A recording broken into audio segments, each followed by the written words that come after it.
Bapak jadi Menkumham 10 tahun. Tetapi selama Bapak 10 tahun itu bertumbuh subur pungli di lapas dan rutan itu.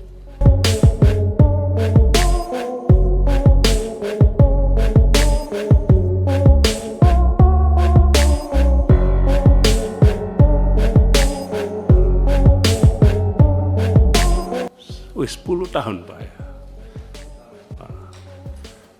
Menkumham yang paling berprestasi bisa memimpin sampai 10 tahun. Luar biasa. Ya, itu yang jadi masalah.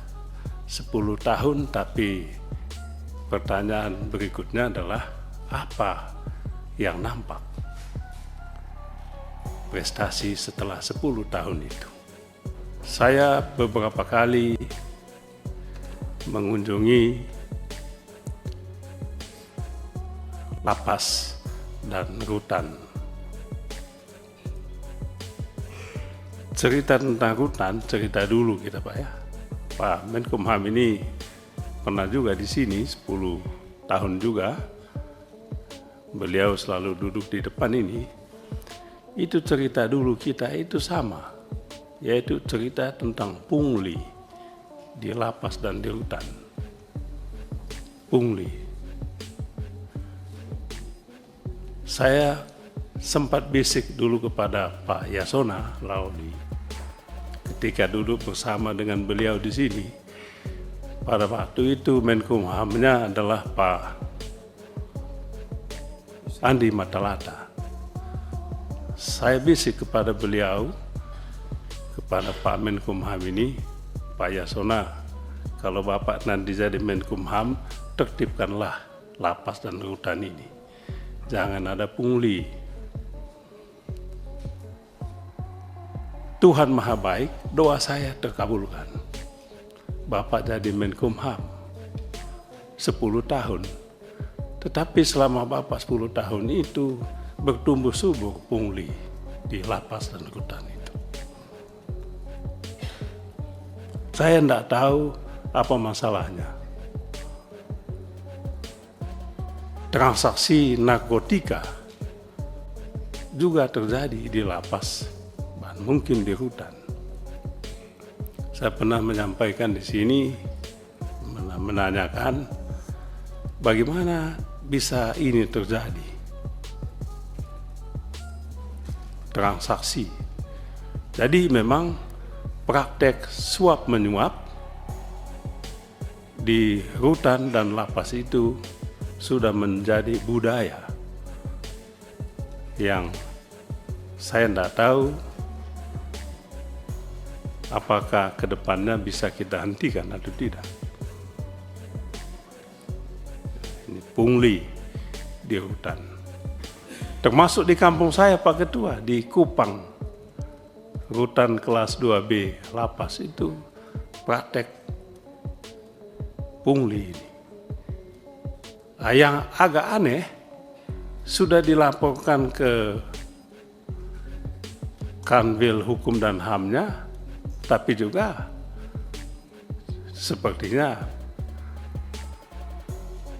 dianggap angin lalu. Maka saya teringat tadi Bapak Ansa bicara agak tajam soal mutasi, promosi, demosi. Di internal Kemenkumham itu tidak berlaku. Ada pejabat struktural yang bisa di setiap saat diberhentikan menjadi pejabat fungsional tanpa penjelasan. Begitu juga sebaliknya. Malah yang lebih jelek lagi, yang bermasalah malah dipromosikan ke jabatan-jabatan struktural. Lalu saya baca-baca yang Bapak tadi sampaikan ini, apa ini? Indah di atas kertas, sukses di atas kertas, tapi di lapangan sebetulnya tidak. Saya melihat baju putih yang Bapak, tapi Pak Menkumham, saya senang tidak pakai baju putih. Yang lain-lain ini pakai baju putih. Itu kan menunjukkan jiwa bapak ibu-ibu ini seputih baju yang bapak ibu pakai. Tapi nyatanya kosong, hitam jiwanya, putih baju. Membalut yang aneh-aneh tadi dengan baju putih. Jadi menyedihkan, Pak. Jadi praktek pungli, promosi, demosi, mutasi. Ada yang jadi PLT sekian lama, tidak ada penjelasan. PLT bertahun-tahun malah dulu. Apa sebetulnya itu? Perlu juga Bapak kasih tahu kami, Pak Menkumham, kenapa ada PLT yang begitu lama? Sebab siapa tahu nanti Dr. Adis atau Dr. Abdurrahman menjadi Menkumham. Semoga tidak mengulangi yang Bapak alami itu. Atau Bapak Ansa jadi penasehat Menkumham atau jadi Menkumham. Jadi penting juga itu disampaikan. Jadi Pak Ansa mengingatkan menjelang, orang bilang ya lemdak, apa menjelang posisi ya injury time lah ya, banyaklah macam-macam.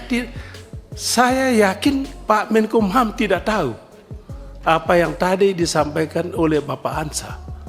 Saya yakin sekali Pak Menkumham tidak tahu.